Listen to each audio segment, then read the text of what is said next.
आपकी आवाज।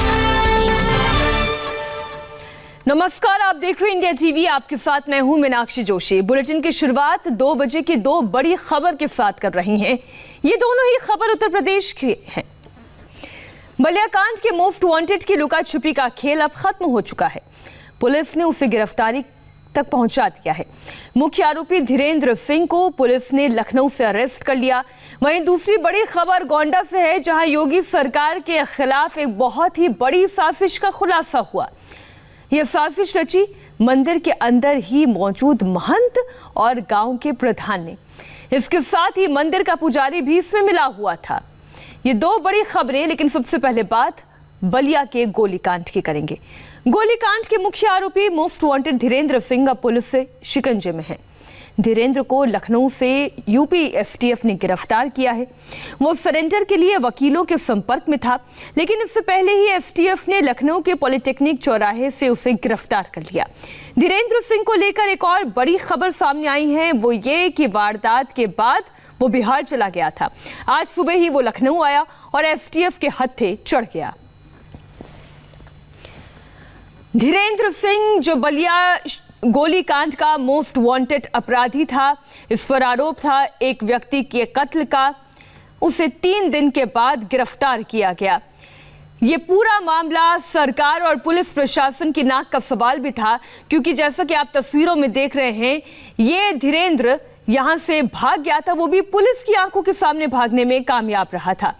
बलिया में 15 अक्टूबर को वारदात हुई थी और इसके बाद धीरेन्द्र सिंह बिहार भाग गया। ये तस्वीर आप देख रहे हैं धीरेन्द्र सिंह की एक्सक्लूसिव तस्वीर। गिरफ्तारी के बाद पहली बार जब वो कैमरे पर आया, मोस्ट वांटेड धीरेन्द्र उर्फ डब्लू सिंह को लखनऊ के एसटीएफ दफ्तर में रखा गया है। वहां से इंडिया टीवी संवाददाता रुचि कुमार ने एक रिपोर्ट भेजी है, आपको दिखाते हैं। बलिया कांड के मुख्य आरोपी धीरेन्द्र सिंह को यूपी एसटीएफ ने गिरफ्तार किया है और लखनऊ में जो यूपी एसटीएफ का दफ्तर है, इसी में धीरेन्द्र सिंह को रखा गया है और एसटीएफ के जो आला अफसर हैं धीरेन्द्र सिंह से पूछताछ कर रहे हैं। एसटीएफ का कहना है कि धीरेन्द्र सिंह को लखनऊ के पॉलिटेक्निक चौराहे से पकड़ा गया है।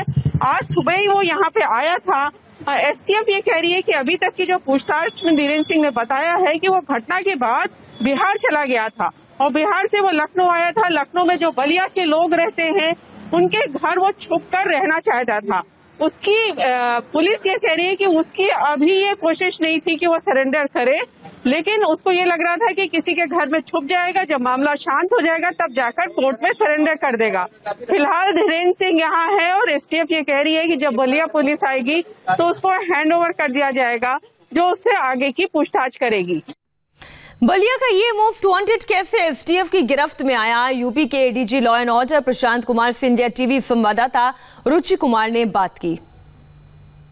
बलिया कांड के मुख्य आरोपी धर्मेंद्र सिंह को आज यूपी एसटीएफ ने लखनऊ से गिरफ्तार कर लिया। किस तरह से गिरफ्तारी हुई और आगे क्या कार्रवाई करेगी, हमारे साथ यूपी के law and order ADG law and order Prashant Kumar ji हैं।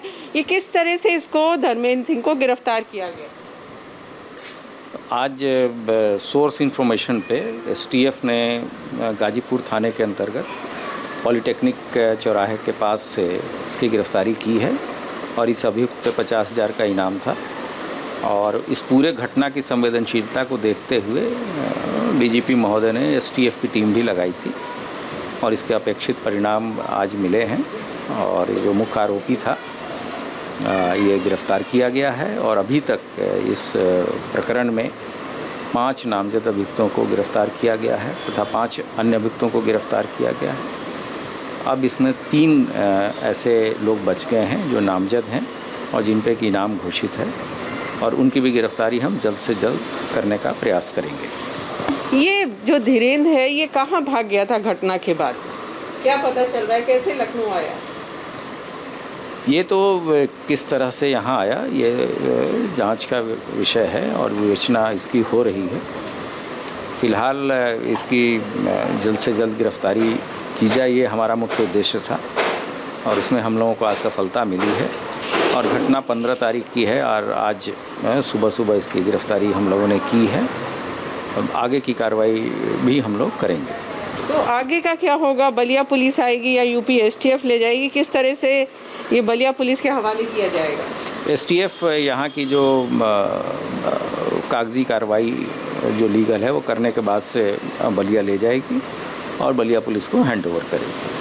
कुछ गैंगस्टर वगैरह भी लगाया जाएगा, किस तरह की कार्रवाई होगी? क्योंकि इतनी भीड़ में गोली चलाना जिसमें एक की जान चली गई, तो पुलिस किस तरह की कार्रवाई अब इसके खिलाफ करेगी? नहीं, इस तरह की कार्रवाई अवश्य की जाएगी और गैंगस्टर की भी कार्रवाई इसमें की जाएगी।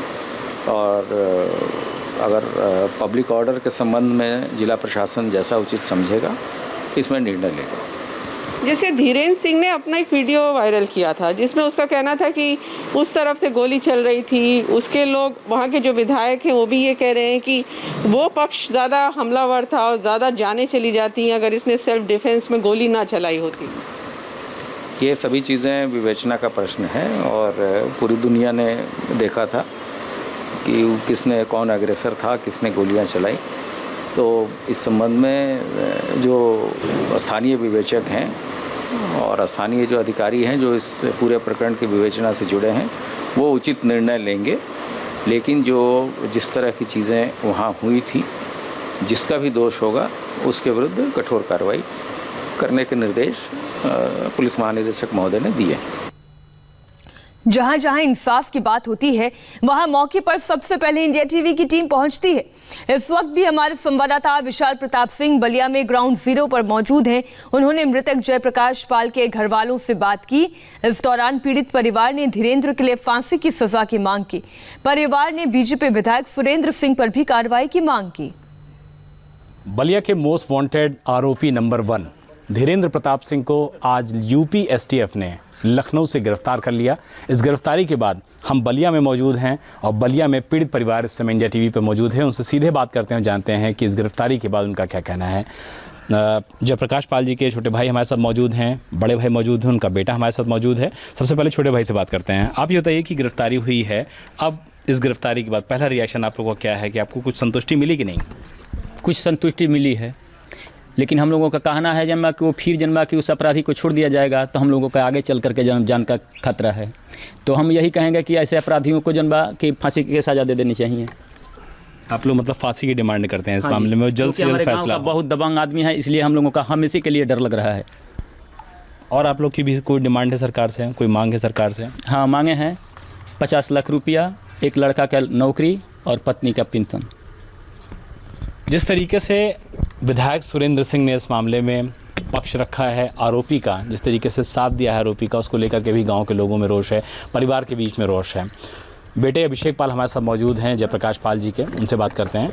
अभिषेक, आप बताइए कि विधायक सुरेंद्र सिंह ने जिस तरीके से आरोपी का पक्ष रखा, आज उत्तर प्रदेश में जो भारतीय जनता पार्टी के अध्यक्ष हैं स्वतंत्र देव सिंह, उन्होंने तलब किया हुआ है, आप क्या मांग करते हैं भारतीय जनता पार्टी से? क्या कोई कार्रवाई इनके खिलाफ भी होनी चाहिए, विधायक जी के खिलाफ भी? हाँ, होनी चाहिए। निलंबन की क्या कार्रवाई चाहते हैं आप लोग? निलंबित। किसको निलंबित किया जाए? विधायक सुरेंद्र सिंह को। क्या कारण है इसके पीछे? इसलिए कि वो इनसे मिली भगत है, धीरेन्द्र प्रताप सिंह उर्फ डब्लू सिंह से, उन्हीं के इशारे ये सब काम करते रहते हैं। अभिषेक, क्या मन में अभी भी आप लोग के डर है? आरोपी गिरफ्तार हो गया, क्या अभी भी डर है? हाँ, अभी भी डर है कि अगर वो छूट जाएगा तो फिर वही काम करेगा। तो आप लोग क्या चाहते हैं? क्या सुरक्षा आप लोगों को दिया जाए या केस ट्रांसफर किया जाए? क्या आप लोग की डिमांड है? सुरक्षा किया जाए। सुरक्षा आप लोग को चाहिए? हाँ। केस की डिमांड कोई सीबीआई को ट्रांसफर हो, या सब आप लोग कल बोल रहे थे? विश्वास है कि हम सीबीआई जांच हो? आप बताइए, आप भाई हैं, क्या सीबीआई जांच, जैसे कि कल आप भी कह रहे थे, क्या सीबीआई जांच आप लोग चाहते हैं? हाँ, सीबीआई जांच चाहते हैं। लोकल पुलिस प्रशासन पर विश्वास नहीं है? कुछ विश्वास नहीं है। मन में अभी भी डर है? अभी भी डर है। लोकल प्रशासन से हम विश्वास ये नहीं करते हैं जन्मा कि अपराधियों को पकड़ करके छोड़ दिया गया, तो हम क्या विश्वास करेंगे लोकल सिपाहियों पर? अब आप चाहते हैं लेकिन जल्द से जल्द कड़ी से कड़ी कार्रवाई हो। हाँ। बड़े भाई भी हमारे साथ मौजूद हैं, जयप्रकाश पाल जी के। आप बताइए कि आपकी तरफ से क्या डिमांड है, आप क्या चाहते हैं सरकार से? हम तो सरकार से यही चाहते हैं कि इस दुख की घड़ी में सरकार हम लोगों की जितनी मदद कर सके वो मदद करे और हम लोगों की सुरक्षा की व्यवस्था करे और हमारे परिवार को एक असलहा किसी भी तरह से प्रोवाइड करे ताकि हम लोग अपनी आत्मरक्षा कर सकें। दूसरी चीज़ ये है कि पीड़ित परिवार की जो हमारी छोटी जो है भाई की पत्नी है, उनके बच्चों को नौकरी मिले, 50 लाख रुपया मिले और उनका पेंशन हो और हम लोग पूरा, हम ही लोग नहीं, गांव के जितने भी लोग हैं, जो लोग पिछड़े वर्ग के हैं या अनुसूचित जनजाति के हैं, वो लोग जितने भी हैं सब डरे हुए हैं। उनसे कोई भी सामने फूल कर बोलने की हिम्मत नहीं रखता है। अभी भी डर है आप लोग के मन में? बिल्कुल डर है।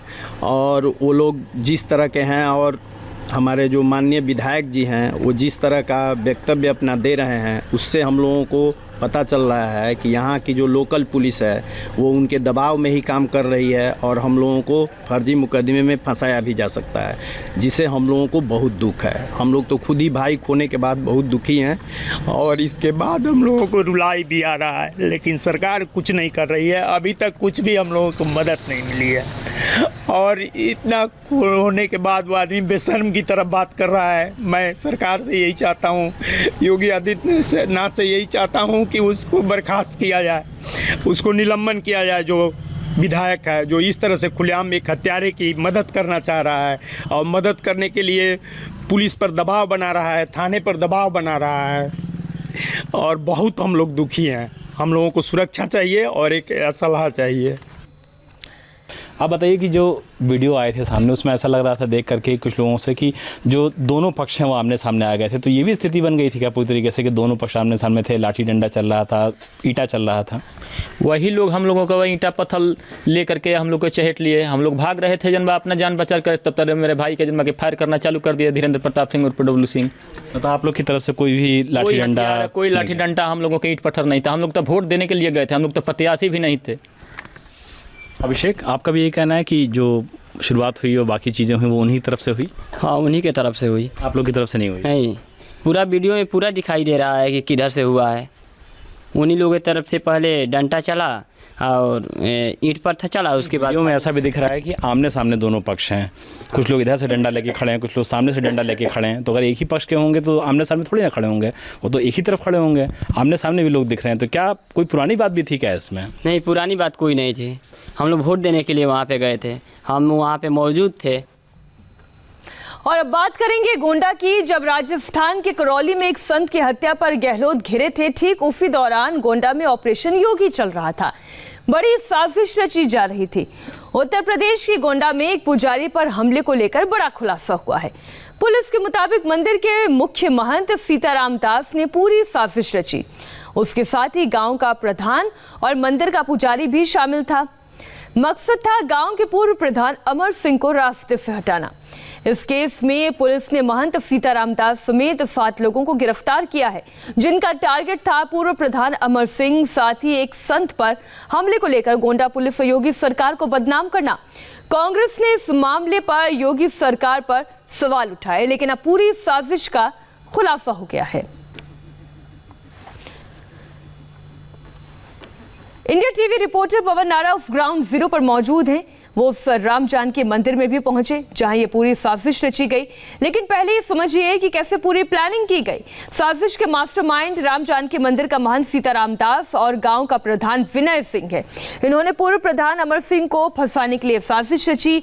मंदिर की जमीन कब्जाने के लिए मामले में हमले करने का आरोप लगाया। हमले में घायल पुजारी सम्राट दास को साजिश में शामिल किया गया। प्रोफेशनल शूटर को सुपारी दी गई। उसे बकायदा यह बताया गया कि पुजारी को सिर्फ घायल करना है। पुजारी सीताराम दास ने खड़े होकर खुद को गोली मरवाई।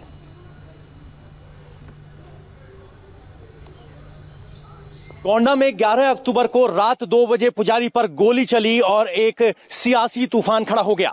लेकिन अब मामला पूरी तरीके से बदल गया है।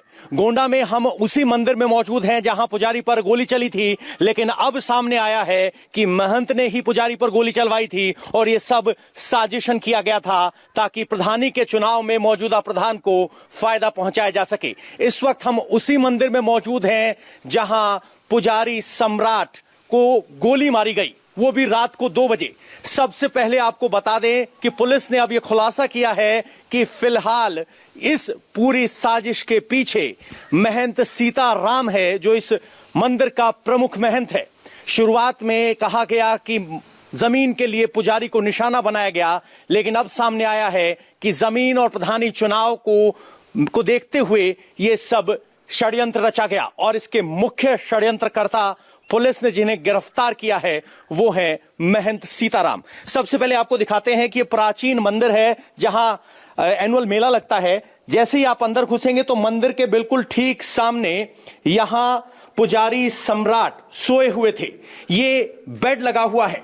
जो पहले कहानी बताई गई उस कहानी के अनुसार वो रात को 2 बजे सोए हुए थे, तब उनको गोली लगी। लेकिन यहीं से उनकी कहानी में पेच ढीले होने लगे। सबसे पहले देखिए, गोली का निशान एक गोली चली, वो यहां टकराई। तो सवाल उठता है कि अगर आदमी यहां सोया है तो कैसे उसके कंधे से टकराकर गोली ऊपर जा सकती है, और यहीं से पुलिस को शक हुआ। बाद में अब पुलिस ने जांच के बाद बताया है कि महंत के आदेश पर, षड्यंत्र पर सम्राट पुजारी जो है उस पर गोली कंधे पर सटाकर मारी गई, और जिस वक्त गोली मारी गई वो सोए हुए नहीं थे, वो जाग रहे थे और खड़े हुए थे, इसीलिए कंधे से टकराकर गोली सीधे यहां गई। आपको बता दें, मुख्य साजिशकर्ता ने मौजूदा प्रधान विनय के साथ मिलकर यह साजिश रची, और जब यह मामला सामने आया था तो देखा गया था कि कांग्रेस की तरफ से कहा गया कि आप राजस्थान के पुजारी की बात कर रहे हैं, लेकिन यूपी में पुजारी को गोली मारी गई है और यहां की सत्ता में बदलाव होना चाहिए। राजनीतिक रंग इस पूरे मामले ने लिया था, लेकिन अब पुलिस ने खुलासा किया है कि यह षड्यंत्र था और इस षड्यंत्र में महंत शामिल था। उस वक्त महंत इस कमरे में सो रहा था। पुलिस को दूसरा शक तब हुआ जब महंत इस घटना के बाद घायल पुजारी को लेकर पुलिस के पास नहीं गया, अस्पताल नहीं गया, मौजूदा प्रधान विनय के पास गया। सवाल यह कि विनय के पास क्यों, और विनय के पास जाने के बाद उसी की गाड़ी में बैठकर यह अस्पताल पहुंचे। और इस पूरी घटना में यहां आपको बता दें, सम्राट को भरोसा दिया गया था कि आपको कुछ नहीं होगा, जान नहीं जाएगी, और इस सब के लिए प्रोफेशनल किलर्स को हायर किया गया। इससे पहले सीताराम महंत का एक ऑडियो वायरल हुआ था जिसमें स्थानीय थानाध्यक्ष को वो धमका रहे थे। यहां के इस कुएं की हालत देख लीजिए आप।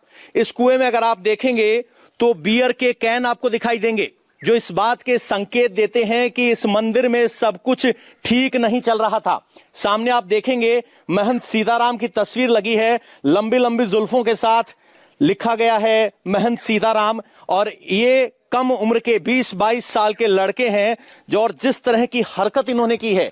पीछे एक ऑडियो वायरल हुआ था जिसमें थानाध्यक्ष को ये धमकी दे रहे थे कि अगर मेरे पे हमला होता है तो तुम्हारे खिलाफ 302 का मुकदमा लिखवाया जाएगा और तुम्हें बचाने वाला कोई नहीं होगा, और खुद को अपने आप को इंजीनियर बताते हैं, और अब धर्म के नाम पर कुछ इस तरह की हरकत करते हुए गिरफ्तार हुए हैं कि उन्होंने खुद अपने सहयोगी पुजारी पर हत्या, उसके ऊपर गोली चलवाई और हत्या का आरोप पूर्व प्रधान पर लगाया। इस पूरे विवाद में 2 हित साधने की कोशिश की गई थी।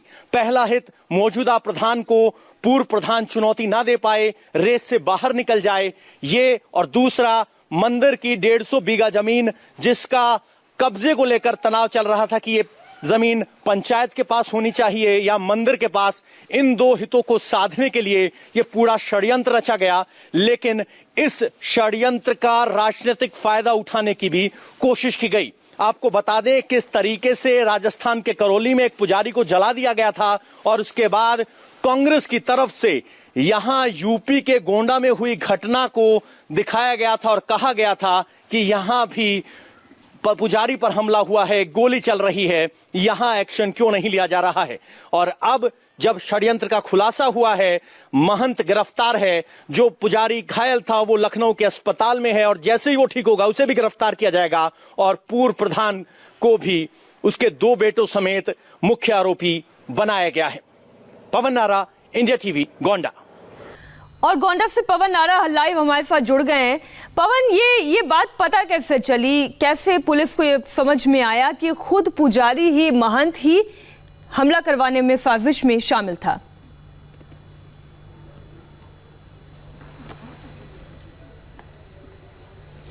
मीनाक्षी, आपको ये समझना होगा कि जिस तरीके से गोंडा में एक फोन किया गया पुजारी के जरिए, एसओ को कहा गया कि यहां 80% ब्राह्मण हैं, महंत सीताराम को यह लगता था कि इस तरह का हमला करवाकर वो यहां अपना वर्चस्व कायम कर लेगा, लेकिन उसकी कहानी की जब जांच की गई तो उसकी पोल पट्टी खुलती चली गई। सबसे पहले आप जरा अंदर आएंगे तो ये बहुत प्राचीन मंदिर है, शिथिल हालत में है, ज्यादा अच्छी हालत नहीं कही जा सकती, दीवारों में दरारें आई हैं। सामने भगवान श्री राम, माता सीता और लक्ष्मण की तस्वीर है, लेकिन उसी के प्रांगण में यह अधर्म की हरकत की गई। सबसे बड़ा जो पेच था वो ये था कि रात को 2 बजे गोली चली।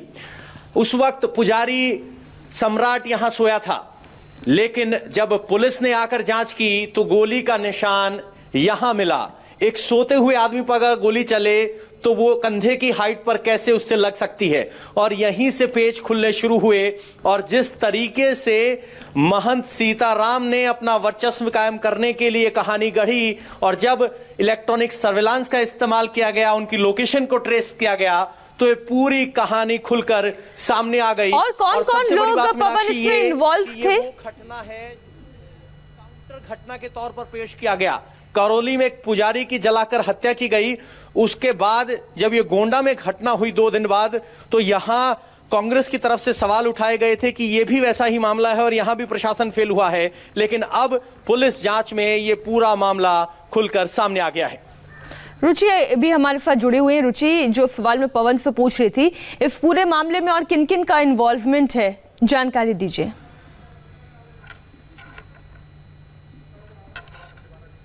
देखिए, ऐसा है कि पुलिस का कहना है कि अब पुलिस को यह पता चला है कि जो पुजारी ने यह आरोप लगाया था कि उसके ऊपर हमला हुआ, उसके ऊपर जमीन को लेकर मंदिर का हमला हुआ, तो वो पूरी तरह से झूठ था। पुजारी और महंत ने ये पूरी साजिश रची थी, खुद से अपने ऊपर गोली चलाई थी। और एक हमारे साथ अमर सिंह हैं, जिनके ऊपर आरोप लगाया गया था कि इन्होंने पुजारी पर गोली चलवाई है। वो जो जमीन है मंदिर की, उसको लेकर झगड़ा था। अमर सिंह हमारे साथ हैं। बताइए, आपके ऊपर आरोप लगा कि आपने सम्राट से, जो सम्राट दास हैं, उनके ऊपर गोली चलाई, क्या मामला है? ऐसा नहीं था। सम्राट दास और सीताराम दास, ये लोग एक मंदिर हमारे यहाँ है, उसकी जमीन को लेकर के कब्जा करना चाह रहे थे, क्योंकि बहुत पहले से बाबा बेच लिया था उसको। हम लोग बड़ी मेहनत करके मंदिर में जमीन लाए, वापस बैनामा करा के, और उसके बाद एक समिति बनाई, राम जानकी मंदिर सेवा समिति, जो ट्रस्ट है हमारा, उसमें हम प्रबंधक हैं। हम रहते हैं गोंडा में, गांव पर रह नहीं पा रहे हैं, इसलिए ये लोग समझे कि मंदिर खाली पड़ी है, कब्जे के लिए ये लगे थे। और हमारे यहाँ जो प्रधान था, वो ये दोनों साजिश रचे कि अगर अमर सिंह रहेंगे तो चुनाव जीतना बड़ा मुश्किल है, मैं जिला पंचायत और प्रधानी दोनों नहीं जीत पाऊंगा, इसलिए उन्होंने बाबा से मिलकर एक साजिश रची। ये साजिश में पहले भी रची थी, उसमें मुझे ये लोग सफल हो गए। उस समय प्रशासन ने ध्यान नहीं दिया और मुझे 10 महीने जेल काटनी पड़ी। दोबारा जब मैं आया तो इन्होंने कई बार मुझसे समझौता करने की कोशिश की, लेकिन मैंने इनको अवगत कराया कि जब हमारा आपका कोई झगड़ा नहीं तो हम समझौता किस बात को लेकर करें, आप अपना काम करें, मुझे अपना काम करने दीजिए। इसके बाद इन्होंने जब समझा कि अब समझौता नहीं होगा, तो इन्हें साजिश रची, दोनों लोग मिलकर के पैसा खर्च करके इन लोगों ने साजिश रच करके, वहां लोग थे और गोली इन्होंने स्वयं चलाई। हमारे यहाँ का प्रशासन, जिसको मैं जो है अपने यहाँ के प्रशासन को जितनी प्रशंसा की जाए वो कम है। हमारे यहाँ कप्तान साहब गए मंदिर में, उन्होंने देखा, उन्होंने यही देखा और ये कहा भी उन्होंने वहां, जो मेरे सुनने में आया कि जब सीताराम दास का स्टेटमेंट था कि वो लेटे हुए थे और गोली मारी गई, तो ये गोली दीवार में कैसे लगी। इसलिए मैं अपने कप्तान साहब को, प्रशासन को धन्यवाद देना चाहूंगा। नहीं, लेकिन ये पूरा जो आपको फंसाने की बात आ रही है, तो ये खाली प्रधानी का चुनाव है या इसके पीछे और भी कुछ है? इसके पीछे यह है मैडम कि वो मंदिर की 110 बीघे जमीन भी है, वो जमीन महाराज जी लोग कब्जा जा रहे थे और प्रधान जी चाह रहे थे, दोनों लोग इसीलिए मिलकर साठगांठ करके मुझे फंसाना चाह रहे थे। लेकिन आप लोगों की कृपा बनी रही, हमारे यहाँ प्रशासन की कृपा थी, और मैंने कभी आज तक ऐसा कोई काम नहीं किया जिससे समाज में किसी का सम्मान जाए या मेरा प्रशासन हो। इस पूरे मामले में आप मुख्य आरोपी बना दिए गए, आपके साथी पकड़ लिए गए। आपने कभी ये सोचा कि पुजारी और महंत ने खुद ही पूरी साजिश रची, अपने ऊपर गोली चलवाई? मैडम, मैंने पहले ही बताया, ये मुझे पता था कि इन लोगों गलती किया। 4 लोगों का नाम मैंने पहले बताया था, उसी पे कप्तान साहब ने एक्सरसाइज किया। हमने एक मुन्ना को बताया था, नीरज सूरज को बताया था, सीताराम दास जी को बताया था कि अगर ये लोग पकड़ लिए जाए तो पूरी घटना खुल जाएगी। कप्तान साहब और डीआईजी साहब ने इस पे एक्सरसाइज किया और ये लोग पकड़े गए। मैं बेगुनाह साबित हुआ। इसमें आप लोगों का बहुत सहयोग ये था। जो सम्राट दास हैं और जो महंत हैं, ये जी। किस तरह के वहाँ पे मंदिर में इनका इतिहास रहा है, कुछ जानकारी है, कहाँ के हैं? ये हम लोगों को कोई पता नहीं था मैडम। इनको परमहंस दास एक है जिन्होंने पीछे मीडिया में बड़ा अपशब्द प्रयोग किया था, वो इनको लाकर मंदिर कब्जा करने के लोगों का काम है। ये हर जगह ही मंदिर कब्जा करते हैं, सीताराम और सम्राट। एक मंदिर हमारे यहाँ बगल में बहराइच में बॉर्डर पे है, वहाँ इन्होंने 52 बीघा जमीन जाकर कब्जा किया। वो भी विवाद वहाँ चल रहा है जो है विशेषगढ़ थाने में, उसमें भी बहुत हंगामा चल रहा है इस समय। और ये इनका काम है जमीन कब्जा करना। ये जहाँ देखते हैं कि मंदिर खाली पड़ी हो और वहाँ कोई ना वहाँ जाकर कब्जा कर लेते हैं। इनका एक सूत्रीय कार्यक्रम यही है और दूसरों को साजिश करके फंसाना। एक बाबा का अगर इतिहास खंगाला जाए तो मैडम ये गांजा बिचवाता है और हमेशा हमारे मंदिर में 3 बोरा जो है ये बोतल निकली है बियर की और दारू की। ये बहुत बदतमीजी किया वहाँ, लेकिन एक संत होने के नाते हम लोग कुछ कह नहीं पाए और उसी का लाभ लेकर पिछली बार इसने हमको जेल भिजवा दिया। हम लोग आज तक पूरे समाज में हम गरीबों के साथ कंधे से कंधा मिलाकर खड़े रहे, उन्हीं से मैं आगे बढ़ा हूँ। हमारी एक ही आदत है कि मैं ईमानदारी से जीना चाहता हूँ। मैं वो काम करना चाहता हूँ जिसमें मेरे प्रशासन का, हमारे समाज का, हमारे पत्रकार बंधुओं का, मीडिया का, किसी का सम्मान न प्रभावित हो मेरी वजह से। नहीं, जैसे ये जो पुजारी सम्राट दास हैं, ये कहाँ से आए हैं, कब से इस मंदिर के पुजारी थे? ये तो अभी जल्दी बुलाए गए हैं जब सीताराम दास जी भगे। ये हैं एमपी के, इनका काम है जमीन कब्जा करना, एमपी के हैं। और इन्होंने एक बार अपने पिताजी का नाम बताया, सीताराम दास जी ने एक बार बताया कि मैं परमहंस जी का बेटा हूँ। दो बार में 2 बयान दिया है। एक टेस्ट इन्होंने फर्जी बनवाया है, उसमें तो इन्होंने परमहंस दास को पिताजी बताया है और कल वाले में इन्होंने अपने पिताजी का नाम बताया है। इनका काम ही फराड करना है। ये एमपी के रहने वाले हैं और यहाँ आए हैं, किस माध्यम से कैसे है ये मुझे पता नहीं। और जो महंत सीताराम दास हैं, ये कहाँ के रहने वाले हैं? ये भी एमपी के रहने वाले हैं, वहीं के रहने वाले सीताराम और सम्राट दास दोनों लोग। ये कितने दिन से मंदिर में? ये मंदिर में आए हैं करीब इनको हो गया होगा 10-11 महीना हो गया होगा। अच्छा, तो ये जो मंदिर आप बता रहे हैं कि बहुत जमीन है, उसमें 110-120 बीघा, तो आपका ये आरोप है कि ये सब उस जमीन पर इनकी नजर थी? जी। कितनी प्राइम लोकेशन पर ये मंदिर है और कितने श्रद्धालु वहाँ पे आते हैं? मंदिर हमारी बहुत पुरानी है, करीब 150-200 साल पुरानी मंदिर है। मंदिर 3 मंदिर है, एक बगल में शंकर जी का है, मनोरमा नदी का उद्गम स्थल भी है, उसके विकास के लिए पेपर गए थे। दरअसल रुचि ये पूरा गेम प्लान था जिसकी पोल अब खुल चुकी है और जो खुद अपराधी हैं वो सलाखों के पीछे हैं। शुक्रिया रुचि और पवन आपका इस पूरी जानकारी के लिए।